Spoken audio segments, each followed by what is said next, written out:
nos sumergimos en una idea que, de entrada, suena casi a herejía. ¿Qué pasaría si la riqueza no fuera algo que se persigue, que se captura, sino algo con lo que ya nacimos? Es una premisa muy fuerte. Vamos a explorar los cimientos de esa idea, analizando los primeros 5 capítulos de Tú naciste rico, de Bob Proctor. Una obra que no propone invertir en acciones, sino en nuestra propia mente. Y es clave entender de dónde viene esto. O sea, Proctor no es un gurú que apareció de la nada. Claro. Eres un eslabón en una cadena de pensamiento que se remonta a Andrew Carnegie, el magnate, quien comisionó a Napoleon Hill para que estudiara a la gente más exitosa de su tiempo. Y de ahí salió Piense y hágase rico. Exacto. Lo que vamos a hacer hoy es meternos hasta la cocina de las ideas de Proctor. Desentrañar esos pilares que él pone al principio, que no son sobre finanzas, son sobre una reingeniería mental completa. Totalmente. Así que el mapa para esta conversación es claro. Vamos a empezar por algo que suena simple pero es complejísimo, nuestra relación con el dinero. Fundamental. Luego, veremos por qué es vital decidir cuánto es suficiente. De ahí pasaremos al poder de la imagen mental, a entender cuál es nuestra parte en este juego creativo. Y la pieza final. Y finalmente, a la pieza que lo activa todo, la expectación. Es como el campamento base antes de escalar la montaña. Me gusta esa analogía. El libro arranca con una historia que te golpea. Fuerte. En 1923, un grupo de los hombres más ricos del planeta. Literalmente, sí. O sea, controlaban más capital que el propio gobierno de Estados Unidos. Se reúnen en un hotel en Chicago. Piensan la élite de la élite. Charles Schwab, el de la siderúrgica. Howard Hobson, de la mayor gasista, y Bar Kruger, el rey de los cerillos. Nombres que eran sinónimo de poder absoluto. Pero aquí es donde la historia da un giro y se convierte en una advertencia, ¿no? Totalmente. Proctor nos lanza la pregunta: ¿dónde estaban estos titanes 25 años después? Y la respuesta es, un desastre. Un desastre. Schwab murió en la bancarrota. Vivía de prestado. Hobson perdió la razón. Kruger se suicidó, otros en prisión, huyendo. La conclusión es inevitable y la verdad escalofriante. Sabían a la perfección cómo ganar dinero, pero no tenían ni la menor idea de cómo vivir una vida rica. Y ahí está la pregunta central que plantea el libro. ¿Cuál es la diferencia? Me parece una apertura brillante, porque te saca de inmediato de la idea de que la meta es solo acumular. Claro. Estos hombres llegaron a la cima y cayeron al abismo personal. Es que esto es más relevante que nunca. Hoy vemos una cultura que glorifica el hustle, el trabajar hasta reventar. A toda costa. A toda costa. Y la historia de Proctor es una advertencia de hace casi un siglo que resuena hoy. Acumular riqueza sin construir una vida es una receta para el desastre. Ojo, no es un mensaje anti-ambición. No, para nada. Es de ambición integral. Y Proctor lo resume en una regla de oro. Deberíamos amar a las personas y utilizar el dinero. El problema de esos hombres es que, muy probablemente, invirtieron la fórmula. Para aterrizar esta idea cuenta una anécdota mucho más modesta pero igual de potente, la del viejo señor Chapman. Un vecino suyo que vivía en la miseria absoluta, recogiendo basura para sobrevivir. Cuando murió, la policía entra a su casa ruinosa y encuentra $100,000 en billetes viejos escondidos en cajas. Increíble. Tenía el capital, pero su mente y su realidad eran de pobreza extrema. Esa imagen es clave, porque ilustra que el dinero es energía. Necesita circular para tener poder. Claro, guardado no es nada. Guardado en una caja es solo papel. Y esto nos lleva al concepto central del primer capítulo: desarrollar una conciencia de prosperidad. A ver, Proctor es muy tajante aquí. Una persona no se siente cómoda con el dinero porque lo tiene. Lo tiene porque se siente cómoda con la idea del dinero. Es al revés. Es al revés. Nuestro subconsciente es literal, no entiende de bromas. Si en el fondo de tu ser, la idea de tener mucho dinero te genera culpa, miedo, incomodidad, tu mente va a encontrar la forma de deshacerse de él. Es un mecanismo de autoprotección. A ver, entiendo la teoría. Pero seamos realistas. Para alguien que está ahogado en deudas, la idea de sentirse cómodo con la riqueza puede sonar a un lujo inalcanzable. Casi un insulto. Casi un insulto, sí. ¿Cómo aborda Proctor esa disonancia tan grande entre la realidad de una persona y el estado mental que se le pide adoptar? Plantea un ejercicio práctico que llama dinero mental. Y no se trata de delirar, se trata de entrenar. Ok. Consiste en visualizarse ya en posesión de la riqueza que se desea. Pero, y esto es crucial, sintiendo las emociones asociadas a esa realidad. La seguridad, la libertad, la alegría, claro, el sentimiento. La mayoría opera al revés. Mira su cuenta bancaria, se siente mal, y ese sentimiento genera más pensamientos de carencia que a su vez crean más realidad de carencia. Es un círculo vicioso. ¿Y no sales de ahí? ¿No sales? Proctor propone invertir la polaridad. Empezar por el pensamiento y el sentimiento, que son de alta vibración, para que estos influyan en la materia. Es pasar de ser un efecto de las circunstancias a ser la causa. Vale, me queda más claro. No es fantasear, es reprogramar. Exacto. Una vez que uno empieza este trabajo mental, el libro pasa al capítulo 2. ¿Cuánto es suficiente? Y aquí Proctor es implacable. Decir quiero mucho dinero no sirve para nada. Para nada. Es como decirle a un GPS, llévame a un sitio bonito. ¿Por qué esa obsesión con la especificidad? Porque el subconsciente, que es la herramienta que estamos utilizando, funciona con imágenes, no con abstracciones. Mucho dinero no genera una imagen clara. Es muy vago. Es vago. Por eso el ejercicio que propone es tan potente. Toma una hoja de papel y diseña tu vida ideal. No pienses en lo que ganas ahora. Ok. Piensa en la casa que quieres, los viajes, la ropa, las donaciones, la educación para tus hijos. Ponle un costo mensual a todo. Al final lo sumas, lo multiplicas por 12 y de repente, un deseo vago como ser rico se convierte en un objetivo matemático. Justo. Necesito generar 300,000 al año para vivir la vida que deseo. Ahora sí tienes una imagen. Y no se queda solo en el número. Lo ancla en un plan de acción muy concreto que me parece fundamental para no quedarse en las nubes. Habla de 2 cuentas bancarias específicas. Sí. La primera, la cuenta de independencia financiera. La regla es simple. El 10% de cada ingreso, sin importar la fuente, va a esa cuenta antes de pagar cualquier otra cosa. Y esto es psicológicamente revolucionario. La mayoría de la gente se paga al final, ¿no? Paga el alquiler, el súper, las tarjetas. Si sobra algo. Y si sobra algo, es para ellos. Proctor invierte la jerarquía. Tú eres tu activo más valioso, así que te pagas a ti primero. Es un mensaje potentísimo de autovaloración. Y junto a esa, la otra. Junto a esa, propone la cuenta de limpieza de deudas, donde se destina otro porcentaje para saldar deudas sistemáticamente. La combinación de ambas acciones libera una cantidad enorme de energía mental. Claro, dejas de enfocarte en lo que debes y empiezas a construir lo que quieres. Exacto. De acuerdo. Y aquí es donde la cosa se pone aún más interesante. Y para algunos, más difícil de aceptar. Capítulo 3. El creador de imágenes. Este es un gran capítulo. La premisa es que todo lo que existe en el mundo físico, absolutamente todo, primero fue una imagen en la mente de alguien. La silla en la que estamos sentadas. Claro. Alguien se hartó de estar en el suelo, imaginó un objeto para sentarse y luego construyó una réplica física de esa imagen. Exacto. Esto nos posiciona como co-creadores. Proctor lo ilustra con una historia genial. Un pastor visita a un granjero que ha transformado un terreno árido en una granja espectacular. Sí, la recuerdo. El pastor maravillado le dice, «Es increíble lo que usted y Dios han hecho con este lugar».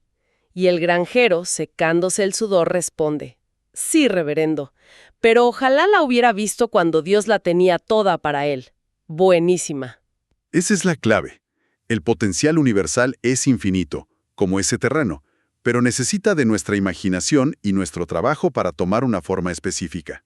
Pero claro, una cosa es tener la imagen y otra muy distinta es sostenerla cuando la realidad te grita lo contrario. Y aquí entra la historia de su socio, John Canary. Una historia increíble. Un tipo que tras ver a Proctor en un seminario le dijo, «Quiero hacer lo que tú haces». Proctor le pintó un panorama brutal. Años de estudio sin ganar un centavo. Miedo escénico. Paralizante. Viajes constantes. La mayoría habría salido corriendo. Cualquiera. Pero Canary no. Durante años se aferró a la imagen de sí mismo como un gran orador. Leyó cientos de libros, invirtió todo su dinero en seminarios y empezó abriendo los eventos de Proctor, empapado en sudor y temblando de pánico. ¡Qué fuerte! La mayoría de la gente ve esa situación, el miedo, la falta de ingresos y abandona la imagen. Canary hizo lo opuesto. Usó la imagen para superar la situación. Es lo que decía Napoleon Hill. Justo. La perseverancia es para el carácter de un hombre lo que el carbono es para el acero. La perseverancia forja la capacidad de mantener una visión a pesar de la evidencia. Esto me genera una duda. ¿Dónde está la línea entre la perseverancia y la terquedad ciega? ¿Cómo sabes si estás sosteniendo una imagen o persiguiendo una fantasía imposible? La diferencia, según este enfoque, está en la fe y en el siguiente capítulo. Usted, su parte y Dios la suya. ¿Ok? La terquedad ciega a menudo viene de la ansiedad de tener que controlarlo todo, de saber el cómo. La perseverancia de la que habla Proctor se basa en una división del trabajo. Una sociedad. Sí, esta idea de una sociedad con el universo, que puede sonar etérea, Proctor la hace muy práctica. Nuestra parte es crear el plano, la imagen mental, con la mayor claridad y fe posibles. Somos los arquitectos. ¿Y la parte del universo? La parte del universo o de la ley es ser el constructor. Se encarga de la logística, de los cómo, de organizar las circunstancias y las personas para materializar ese plano. Es soltar el control sobre el cómo, que es lo que nos vuelve locos a la mayoría. Me recuerda a la metáfora de David y Goliat que usa. Es perfecta. Goliat confía en lo visible, su tamaño, su armadura.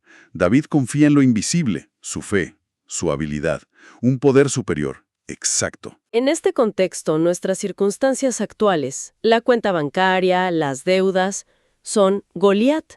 La imagen mental de nuestra meta es ese poder invisible. Precisamente. Nuestra única responsabilidad es mantener la fe en la imagen, en lo invisible, sin importar cuán grande parezca el Goliat de nuestra realidad. Si te obsesionas con el cómo, empiezas a dudar, y la imagen se debilita. La fe verdadera es mantener la claridad del qué y confiar. En que el cómo se revelará paso a paso. Y eso nos lleva al último eslabón de esta cadena inicial, el capítulo 5. Espere la abundancia. La palabra clave es expectación. Siempre he pensado que la esperanza es algo positivo, pero Proctor casi la descarta. ¿Sí? ¿Por qué esa distinción tan marcada entre esperanza y expectación? Porque vibracionalmente son opuestas. La esperanza, en su raíz, contiene una semilla de duda. Espero que funcione. Significa, no estoy seguro de que vaya a funcionar. Claro. La expectación, en cambio, es un estado de certeza. Es saber.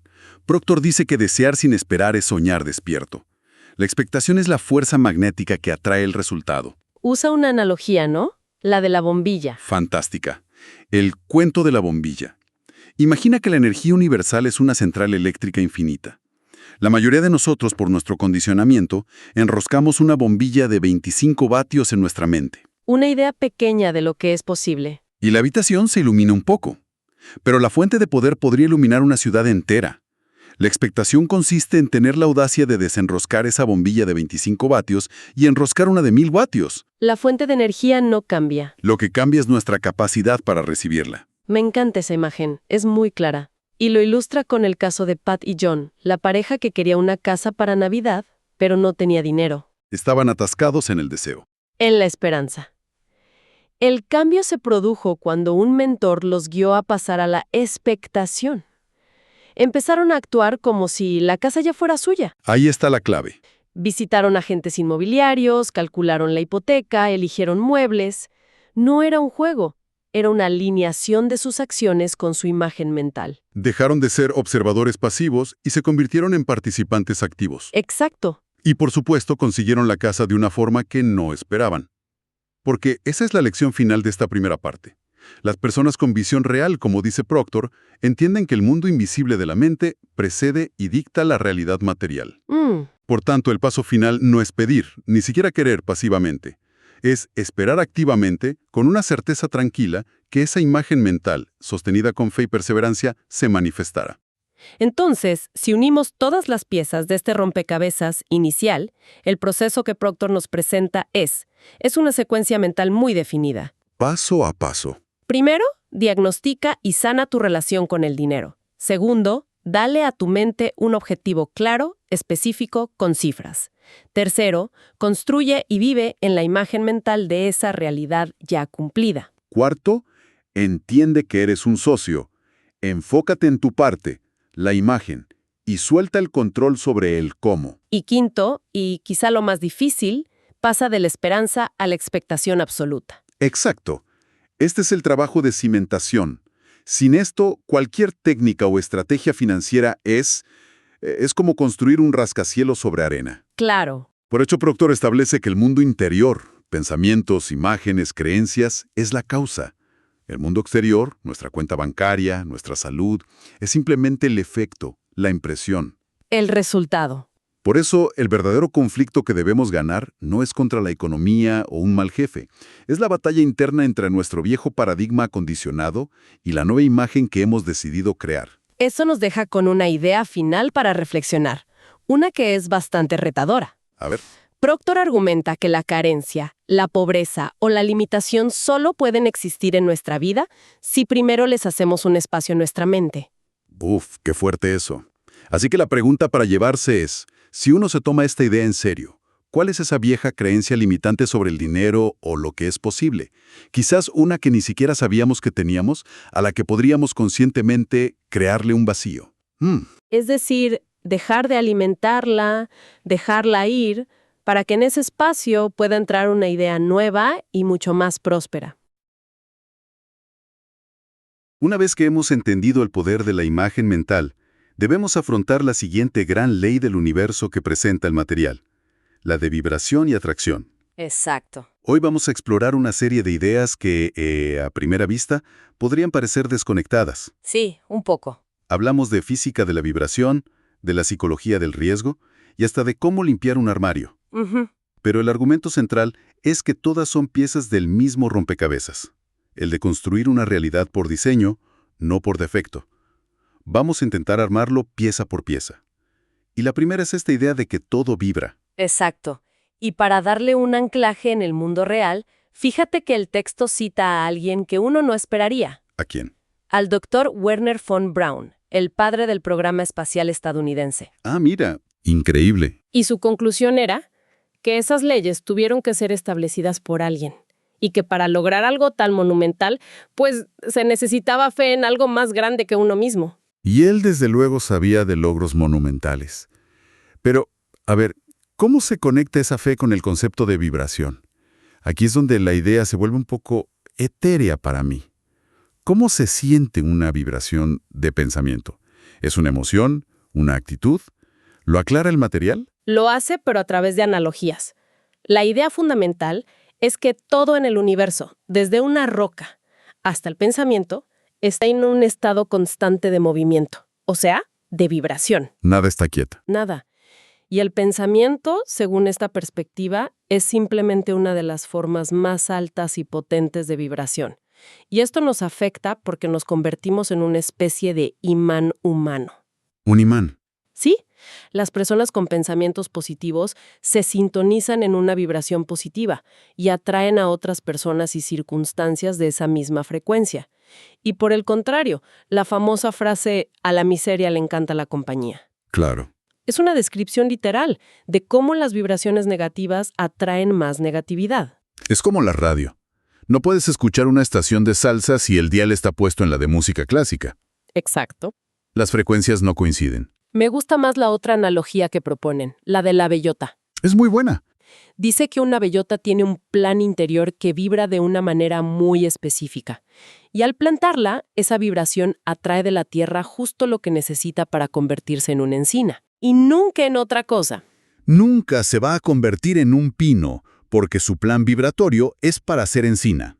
Y ahí, justo ahí, está la conexión crucial y la diferencia con nosotros. Nosotros también somos como semillas, pero a diferencia de la bellota, tenemos la asombrosa y a veces aterradora capacidad de cambiar nuestra programación. Allí está la clave. La imagen que sostenemos en la mente se convierte en nuestro plan. Esa imagen dicta nuestra vibración y, por lo tanto, lo que atraemos. Si la imagen es inconsistente, caótica, pues los resultados serán igual de caóticos. Entendido. O sea, sintonizamos nuestra vibración con una imagen clara y consistente. Pero esa vibración sola no mueve el mundo, ¿o sí? No, claro que no. Es como tener el mapa del tesoro pero no salir a cavar. Supongo que aquí es donde el miedo paraliza a muchos y por eso se introduce la idea de los arriesgadores. Precisamente. Sostener la imagen es el primer paso, pero la fe sin obras es inútil. El texto argumenta que no se puede lograr nada grandioso sin asumir algún tipo de riesgo. La analogía del trampolín alto en la piscina. Esa misma. Todos hemos sentido ese vértigo al mirar hacia abajo, pero también la satisfacción increíble una vez que se da el salto. El problema es que mucha gente se queda en el borde del trampolín toda su vida, Paralizada por el miedo al fracaso, al que dirán. a perder lo poco que tienen. Exacto. Hay una cita del comediante Flip Wilson que lo resume todo. Dice, caí y me levanté. Caí y me levanté. Durante 16 años eso fue todo lo que hice. Es una frase brutal. El material es muy claro. Fracasar en algo no te convierte en un fracasado. Solo te conviertes en un fracasado cuando dejas de intentarlo. Pero a ver, ¿dónde está la línea entre asumir un riesgo y ser simplemente irresponsable? Esa es la distinción clave. Un arriesgador calcula, se informa, sopesa las probabilidades y actúa con coraje, a pesar del miedo. Ajá. Una persona irresponsable actúa por impulso, por miedo a perderse algo o por pura codicia. El ejemplo del inversionista es perfecto. ¿Cuál es? Uno que estudia una oportunidad e invierte una suma razonable es un arriesgador. Otro que escucha un rumor e invierte todos sus ahorros en algo que no entiende es irresponsable. Claro, el primero actúa desde la fe en su análisis. El segundo, desde el miedo a quedarse fuera. Justo eso. Como la historia de Bob y Pat McCreary, que dejaron sus trabajos para empezar Pensacola Electronics. El texto dice que, por supuesto, tenían miedo, Claro, ¿quién no? pero analizaron la situación y actuaron a pesar de ese miedo. Y hoy, el valor de su empresa supera todo lo que ganaron como empleados. El punto no es no tener miedo, sino actuar a pesar de él. Exacto. Y ese pequeño acto de coraje, ese salto, nos lleva directo a la siguiente pieza del rompecabezas, el concepto de el filo de la navaja. Y esto me parece fascinante, porque uno pensaría que, para ganar a lo grande, se necesita una ventaja enorme. Pero el material argumenta justo lo contrario. Menciona que en las Olimpiadas, el ganador de los 100 metros lisos fue solo 1/10 de segundo más rápido que el último. 1/10 de segundo. Pero esa décima lo es todo. Es la diferencia entre el oro y el olvido. O el ejemplo del caballo de carreras, Armed, ganó 13 veces más dinero que su competidor más cercano. Sí. Y uno pensaría que era un caballo sobrenatural. Claro. Pero los análisis mostraron que, en promedio, solo era un 4% más rápido. No se trata de ser inmensamente superior, sino de aplicar consistentemente ese poquito extra. Pero aquí está la pregunta que me surge. Si la diferencia es tan pequeña, ese poquito extra, ¿por qué no todo el mundo lo hace? ¿Es simple pereza o hay algo más profundo? Esa es exactamente la pregunta correcta. Y la respuesta está en lo que el entrenador Vince Lombardi llamaba el segundo esfuerzo. Es ese momento en que estás agotado, crees que no puedes más, pero encuentras la fuerza para dar un paso más. La historia de Milt Campbell es el ejemplo perfecto. ¿El atleta del decatlón? Él mismo ganó la medalla de plata en el 52. Un logro increíble. Pudo haberse conformado. Cualquiera lo habría hecho. Pero pasó los siguientes 4 años haciendo ese segundo esfuerzo y ganó el oro en el 56. Su filo de la navaja fue seguir entrenando cuando otros ya se habían retirado a celebrar. Y esto se aplica más allá del deporte. Me encantó la historia del taller mecánico familiar que estaba a punto de quebrar. Sí, es muy ilustrativa. Competían en precio, en velocidad, en todo. Pero no era suficiente. Y su filo de la navaja fue algo que no tenía nada que ver con la mecánica. Nada que ver. Empezaron a aspirar y lavar cada auto de los clientes después de repararlo. Entonces, el verdadero insight aquí no es solo trabajar más. Es que a veces el filo de la navaja no está en ser un 1% mejor en tu habilidad principal, sino en otra cosa, sino en agregar un valor completamente inesperado. El cliente esperaba un auto reparado, pero recibió un auto que se sentía nuevo. La clave fue la emoción, no la mecánica. Y esto responde a tu pregunta. La gente no da ese poquito extra porque lo busca en el lugar equivocado. O peor, porque su mente está orientada en la dirección incorrecta, lo que nos lleva directamente al obstáculo mental del que habla el texto. No pienses al revés. Un capítulo crucial. La advertencia es que no se puede crear un futuro próspero si se vive mentalmente anclado en las limitaciones del presente. La analogía de la cámara Polaroid que se usa es muy potente. Dice que la mente consciente es el disparador. Elige a qué apuntar y toma la foto. Ajá. La mente subconsciente es la cámara oscura que revela esa imagen sin cuestionarla, y los resultados en nuestra vida son la foto impresa. Claro, el problema es que la mayoría de la gente sigue tomando fotos de sus circunstancias actuales. No tengo dinero, no tengo tiempo, estoy solo. Y el subconsciente, muy obediente, revela más de lo mismo. Esa analogía de la Polaroid es interesante porque pone toda la responsabilidad de nosotros. Sugiere que si no nos gusta la foto de nuestra vida, es porque seguimos apuntando la cámara a lo mismo. ¿Es realmente tan simple? Es simple en concepto pero difícil en ejecución por el hábito. La historia de Patty Moore lo ilustra. Quería irse de crucero, pero su pensamiento constante era, no tengo dinero. Estaba dejando que su realidad actual dictara su imagen mental. Exacto. Se le aconsejó que invirtiera el proceso, que creara la imagen de estar en el crucero, que lo reservara y que tuviera fe en que los recursos aparecerían. Lo hizo y así fue. Tuvo que pensar desde el final. Y para llevar esto a la práctica está la técnica del 333 de Bob Templeton, que es una herramienta increíblemente poderosa. Es fantástica. Después de un tornado, se propuso recaudar $3 millones en 3 días, en un programa de radio de 3 horas. Su equipo, lógicamente, dijo que era imposible. Y su respuesta fue genial. Dibujó una T en una pizarra. En una columna escribió cómo no podemos hacerlo y la tachó con una X gigante. Me encanta eso. En la otra, cómo podemos hacerlo. Y decretó que solo se permitirían ideas para esa segunda columna. Cada vez que alguien empezaba a dar una razón de por qué era imposible, todos en la sala gritaban. Siguiente. Siguiente. Es una forma brutalmente efectiva de forzar al cerebro a salir de sus patrones de negatividad. Exacto. Y lo que es clave de la técnica siguiente no es solo la positividad forzada. Es un acto de disciplina mental. Estás entrenando al cerebro para que ignore las vías del no se puede y construya nuevas en la zona del cómo sí se puede. Es neurociencia aplicada con una pizarra y un marcador. Y por supuesto, lo lograron. Recaudaron los 3 millones porque se negaron a pensar al revés. Eso es increíblemente potente. Es fácil descartarlo como pensamiento positivo naif. Pero es un sistema. Un sistema para hackear el propio sesgo de negatividad. Me pregunto cuántas buenas ideas se descartan a diario, en reuniones o en nuestra propia mente, simplemente porque la primera pregunta que nos hacemos es ¿por qué no funcionará? Y esa es la esencia de no pensar al revés. Ok, entonces el rompecabezas se va armando. Ajustamos la vibración con una imagen, actuamos con riesgo calculado, aplicamos el filo de la navaja y nos forzamos a pensar hacia adelante. Pero el material sugiere que falta una pieza final, una que parece casi contraintuitiva, la ley del vacío de la prosperidad. Exacto. Sí, y esta ley puede ser la más difícil de aceptar para una mente lógica. Sostiene que la naturaleza aborrece el vacío. No puedes recibir algo nuevo si tus manos, tu mente y tu espacio ya están llenos de lo viejo. Primero hay que hacer espacio. Primero hay que hacer espacio. La historia central es sobre la tía Marg del autor.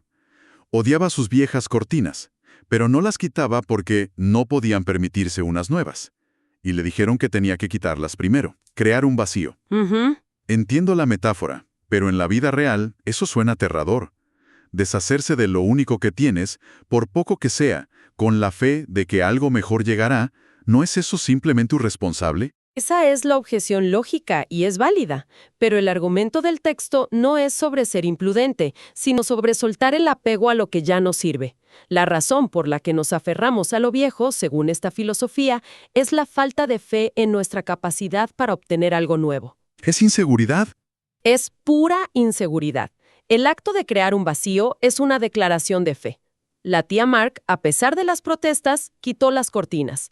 Y por supuesto, al poco tiempo encontraron la manera de conseguir unas nuevas. Y luego aplicó el mismo principio a sus muebles. Y terminó redecorando toda la casa. Así que el vacío no es solo físico. Se aplica a las ideas también, se aplica a todo. Si quieres ropa nueva, el primer paso es limpiar tu armario de lo que ya no usas. Y el texto es específico. No lo vendas, dónalo. Ah, mira. El acto de dar abre el canal para recibir. Y a nivel mental es aún más poderoso. No puedes adoptar nuevas ideas si te aferras a las viejas.